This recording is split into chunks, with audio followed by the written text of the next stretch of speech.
అవధూత చింతన గురుదేవదత్త. జై గురుదేవదత్త. జై గురుదేవదత్త. అనన్యాన్శ్చింతయంతో మాం. గీతలో కృష్ణ పరమాత్మ నువ్వు నన్ను మాత్రమే నమ్ముకో, నీ యొక్క యోగక్షేమాలన్నీ నేను చూసుకుంటాను అని భగవద్గీతలో 9వ అధ్యాయంలో 22వ శ్లోకం, ఎంతో అద్భుతమైనటువంటి శ్లోకం ఇది. అనన్యాన్శ్చింతయంతో మాం ఏ జనాః పర్యుపాసతే తేషాం నిత్యాభియుక్తానాం యోగక్షేమం వహామ్యహం. దీన్ని ఒక్కొక్క పదం విడగొట్టి అర్థాన్ని తెలుసుకుందాం.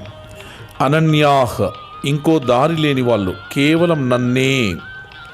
చింతయంతః, ఎప్పుడూ స్మరించేవాళ్ళు, ఎప్పుడూ నన్నే ధ్యానించేవాళ్ళు. మాం అంటే నన్ను, శ్రీకృష్ణుడిని, నన్ను అని. ఏ జనాహ్, ఏ మనుషులైతే పర్యుపాసతే, పూర్తిగా అన్ని వైపుల నుండి సేవిస్తారో, తేషాం అటువంటి వాళ్ళకి, నిత్య అభియుక్తానాం ఎప్పుడూ నాతో కనెక్ట్ అయి ఉన్న వాళ్ళకి, ఎప్పుడు నాతో అనుసంధానమై ఉన్న వాళ్ళకి, యోగ క్షేమం, లేనిది తెచ్చివ్వడం యోగం, ఉన్నది కాపాడటం క్షేమం. వహామి అహం, నేనే స్వయంగా మోస్తాను, బాధ్యత తీసుకుంటాను. ఎంత అద్భుతమైన శ్లోకమో.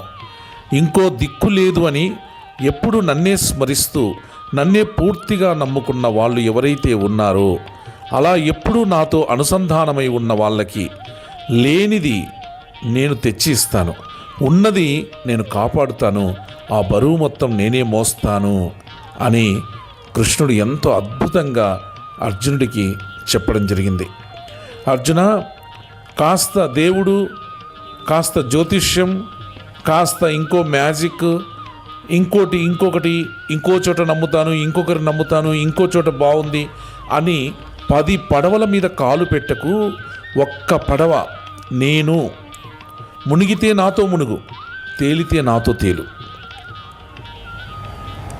కొడుకు బాగు కోసం, లేకుంటే ఇంట్లో సమస్యల బాగు కోసం దేవుడికి మొక్కుదాం, అక్కడికి వెళ్దాం, ఇంకో చోటికి వెళ్దాం, ఇంకో చోటికి వెళ్ళి ఇంకో లంచం ఇద్దాం. 10 దారులు వెతకడం ఆపండి.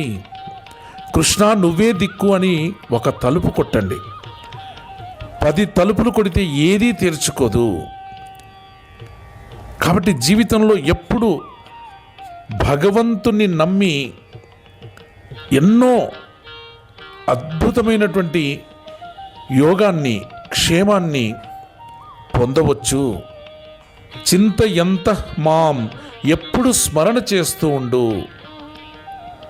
రోజుకు 5 నిమిషాలు కాదు, కష్టం వచ్చినప్పుడు కాదు, నీవు ఏ పని చేస్తూ ఉన్నా, తింటూ ఉన్నా, నీళ్లు తాగుతూ ఉన్నా, పడుకుంటూ ఉన్నా, లేచినా, కూర్చున్నా, ఆఫీసులో ఉన్నా, ఇంట్లో ఉన్నా, బైక్ నడుపుతున్నా, మనసులో నేనుండాలి అంటున్నాడు స్వామి.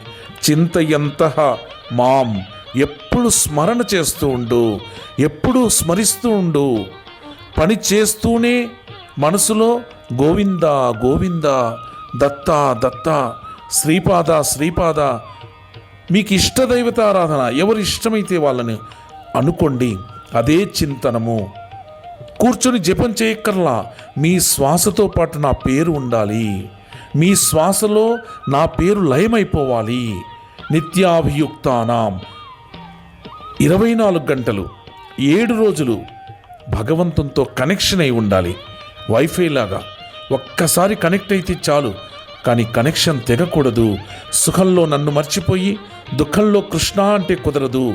సుఖమొచ్చినా దుఃఖమొచ్చినా నన్నే స్మరిస్తూ ఉండు, నీ యోగక్షేమాలన్నీ నేను చూసుకుంటాను అని ఎంతో అద్భుతంగా గీతలో కృష్ణ పరమాత్మ చెప్పడం జరిగింది. జీతం రాగానే ఇది నా కష్టార్జితం, నేను కష్టపడితే వచ్చింది అనడం, అప్పు వచ్చినప్పుడు, కష్టం వచ్చినప్పుడు, బాధలు వచ్చినప్పుడు కృష్ణ నీవే, భగవంతా నీవే, దత్తా నువ్వే అనడం కాదు, లాభం వచ్చినా కృష్ణార్పణం, నష్టం వచ్చినా కృష్ణార్పణం. యోగక్షేమం వహామ్యహం, అప్పుడు డబుల్ ఇన్సూరెన్స్. ఇంకా యోగం లేనిది తెచ్చిస్తాడు. నీ కొడుక్కి పెళ్లి సంబంధం లేదు కదా, నేను తెస్తాను. కుదరటం లేదు, నేను చేయిస్తాను. ఉద్యోగం లేదు కదా, నేను ఇస్తాను. నేను ఇప్పిస్తాను నీకు ఉద్యోగాన్ని. క్షేమం, ఉన్నది కాపాడటం. నీకు ప్రస్తుతం నీవు అనుభవిస్తున్నది ఏదైతే ఉందో, ఉన్న ఇల్లు ఊడిపోకుండా, ఉన్న ఆరోగ్యం చెడిపోకుండా, ఉన్న పరువు పోకుండా నేను కాపలా కాస్తాను.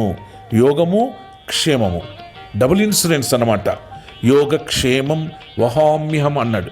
అందుకే భగవంతుణ్ణి ప్రతి నిమిషం ప్రతి క్షణం భగవన్నామ స్మరణ చేస్తూ ఉండు. అనన్యాన్ చింతయంతో మాం ఏ జనా పర్యుపాసతే తేషాం నిత్యాభియుక్తానాం యోగక్షేమం వహామ్యహం. అతి ముఖ్యమైన మాట ఏంటో తెలిసిన, వహామి అహం, నేనే మోస్తానన్నాడు కృష్ణుడు. ఏజెంట్ని పంపడు, ఎవరిని పంపడు, ఆయనే స్వయంగా దిగి వస్తాను అన్నాడు. నీ పనులన్నీ నేను చేస్తాను, నీ యోగక్షేమాలన్నీ నేను చూసుకుంటాను అన్నాడు. పిల్లి తన పిల్లల్ని నోటితో ఖర్చుకొని తిరుగుతూ ఉంటుంది. పిల్లలు అమ్మా నెమ్మదిగా నెమ్మదిగా అనవు, అటు తీసుకెళ్ళు ఇటు తీసుకెళ్ళు అని అనవు. ఎందుకు? పిల్లి మీద తన పిల్లలకు పూర్తి నమ్మకం, అమ్మ ఉన్నది నన్ను పడేయదు అని. అలాగే పరమాత్మ అంటున్నాడు, మీరు నమ్మి మీ పనులన్నీ చేస్తూ ఉండండి. మీరు నమ్మి నా మీద మీ బాధ్యతనంతా మోయండి. మీ బాధ్యతంతా నా మీద పడివేయండి. నీ యోగక్షేమం నా బాధ్యత అంటున్నాడు కృష్ణ పరమాత్మ. కాబట్టి మనం చక్కగా ఆ పరమాత్మను నమ్మి ఎప్పుడు కూడా కష్టం వచ్చినా సుఖం వచ్చినా కృష్ణార్పణం, దత్తార్పణం.